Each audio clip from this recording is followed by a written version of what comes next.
looking forward. We'll be seeking new ideas and new ways of doing things. Problems will be addressed in the hope of seeking solutions. There are 4 momentous challenges facing the world and India. The first is climate change, which we are witnessing all around us. Experts have called this the most decisive decade in human history with regard to climate change. If we're going to save humanity, the time for deliberation is over. It is the time for action. Don't think this does not affect you. India is committed to cutting down its greenhouse emissions by at least 33% by 2030. This will lead to many changes in the way we live. We have to find innovative ideas to make a green economy in India. The second is the pandemic and public health. How are we going to live with the coronavirus? And what do we need to do for the future? The coronavirus has occupied our mind space for the better part of 2 years. There are still many unknowns. How long is the efficacy of the various vaccines? How will the virus mutate?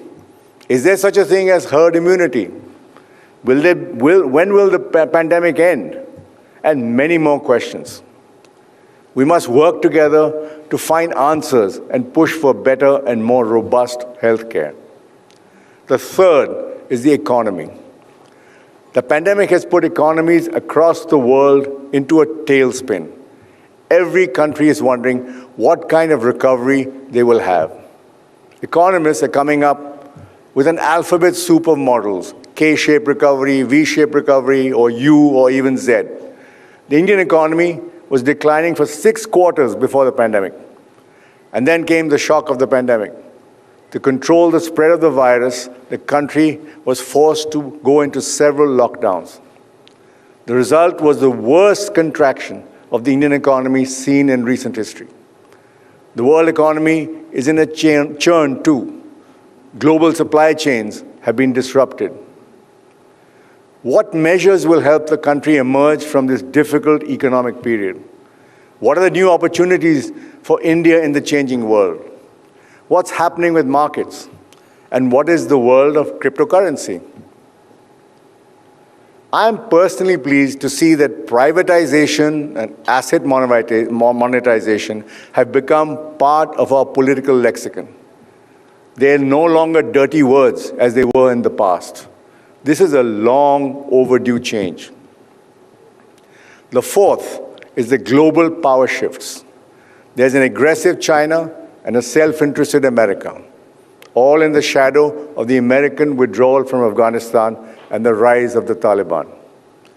It seems the next hot zone for global diplomacy will be our neighborhood. We live in a volatile zone, and on the 20th anniversary of 9/11, it is a sobering thought to recall that what happens in Afghanistan has repercussions everywhere. The last 2 years have seen dramatic shifts in power: the rise of a multipolar world, an expansionist China, a diminished America, and a return of the Taliban. But beneath these shorthand phrases lies many complexities. China is rising, but it's also slowing and aging. America is in the mood to withdraw from its foreign policy interventions, but is still the world's largest military and economic power. And the Taliban insists it has changed, even as its hardline factions take control. Meanwhile, Pakistan has its nefarious designs behind the scenes. I believe the recent developments in Afghanistan pose a clear and present danger to India. So how should we deal with this complex power matrix?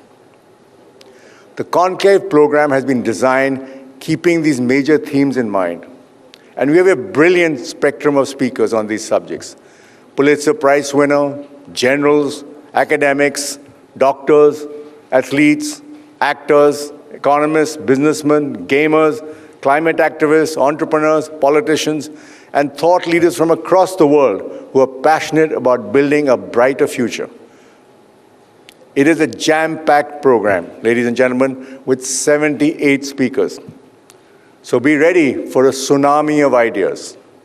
We are today living in a COVID world. We must learn to live with it the best way we can. Every sphere of our public and personal life has changed and will change further. One thing the pandemic has taught us, that we are all in it together. The virus respects no boundaries of any kind. Everyone is vulnerable. We're asking for a rethink. We must create a better normal. I hope the conclave puts you on this path. Happy conclaving. Thank you for coming.